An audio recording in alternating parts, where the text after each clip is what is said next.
Uyu munsi turavuga ku ishyamba ry'imvura rya Congo. Ishyamba ry'imvura rya Congo akaba ari ryo shyamba rya kabiri rinini ku isi nyuma y'ishyamba rya Amazon mu mashyamba y'imvura. Iri shyamba rikaba ribarizwa mu bihugu bitandatu ari byo Cameroon, Centrafrica, Repubulika Iharanira Demokarasi ya Congo, Congo Brazzaville, Guinea Equatoriale n'igihugu cya Gabon. Ishyamba rya Congo rikaba rifite ubuso bwa kilometero kare miliyoni 2, ubwo ni ukuvuga ko iri shyamba rikubye u Rwanda inshuro 76. Ishyamba rya Congo rikaba rifite ibyiza nyaburanga byinshi harimo imisozi, ibibaya, ibiti by'igiciro kinini, amoko y'abantu baba muri iri shyamba kugeza ku bikorwa bitemewe n'amategeko bibera muri iri shyamba. Ariko ibyo ntabwo ari byo turi buvugaho uyu munsi kuko ibyo musanzwe mubizi. Uyu munsi tugiye kuganira ku nyamaswa n'ibiti abantu batazi ko biba mu ishyamba rya Congo, harimo nk'inyamaswa bita African Golden Cat ishobora kuboneka rimwe mu mwaka muri iri shyamba. Iyi ni Iconic CEO, ndizera ko wowe hose ku isi uri kugira icyumweru cyiza. Niba ukunda ibintu bitangaje bivanze n'amayobera, ntibibagirwe gukora subscribe kugira ngo tujye tubana mu biganiro byiza nk'ibi ngibi. Red River Hog. Iyi akaba ari ingurube iteye mu buryo budasanzwe kubera amabara yayo atangaje ajya kuba umutuku. Ikaba ari ntoya ugereranyije n'ingurube zisanzwe kuko ingurube ikuze yo muri ubu bwoko iba ifite ibiro biri hagati ya 45 n'130. Iyi kandi akaba ariyo ngurube yonyine ifite ubwoya ku ruhu rwayo rwose. Ikindi wamenya ni uko izi ngurube zikunda kuba mu matsinda bita Sounders kandi zikaba ari indyabyose. Ubwoko bw'ingurube tukaba tubusanga mu gice cy'ishyamba rya Congo cyo mu gihugu cya Congo Brazzaville mu bishanga bya Shanga. Gabon Viper. Ubu bwoko bw'inzoka tukaba tubusanga mu ishyamba rya Congo ariko mu bishanga bya Rikora muri Congo Brazzaville. Iyi akaba ari inzoka ishobora kugira uburebure bwa metero 2, ikaba ifite amabara menshi avangavanze ku buryo bigoye kuyibona iri kugenda mu byatsi. Iyi ikaba ari inzoka idashotorana ariko ikaba igira umumaro buhambaye ku buryo ikurumye wahita upfa mu gihe gito.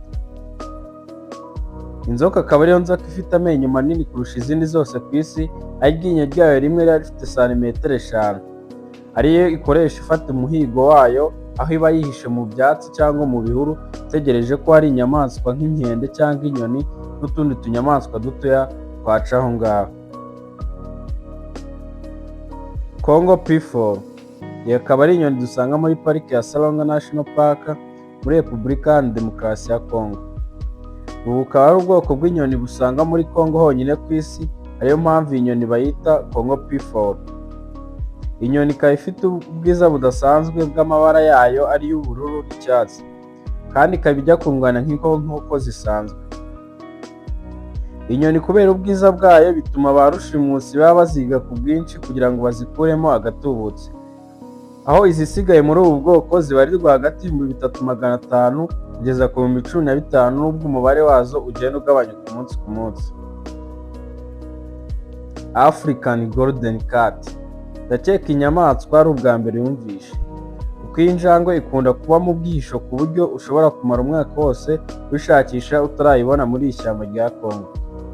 Ubwoko bw'injangwe tukaba tubusanga muri pariki ya Nwabalendoki National Park mu majyaruguru ya Congo Brazzaville, ariko nyine mu ishyamba rya Congo. Iyi ikaba ari injangwe ijya kungana n'injangwe zisanzwe zo mu rugo, ariko ikaba ifite amabara ari hagati y'umutuku n'ikigina. Ubwoko bw'injangwe akaba ari bwo bwonyine ku mugabane wa Afurika buba mu mashyamba. Giraffe Catfish. Ubu akaba ari ubwoko bw'amafi bugoye kuba wabona ahantu aho ari hose ku isi, cyane cyane ku mugabane wa Afurika. Ubwoko bw'amafi bukaba burangwa n'ijosi rirerire, aho tubusanga mu mugezi wa Congo honyine muri Afurika. Forest Duiker.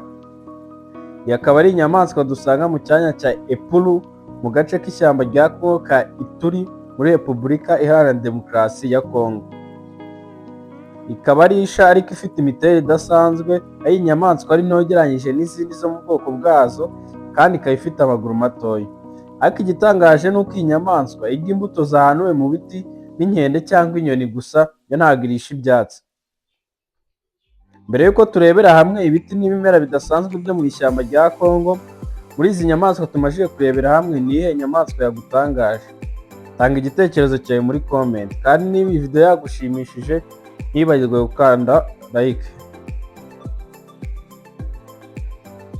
Giant water lily. Aya ni amarebe dusanga mu byuzi n'ibiyaga byo mu bishanga bya Ikola mu gice cy'ishyamba rya Congo kiri muri Congo Brazzaville.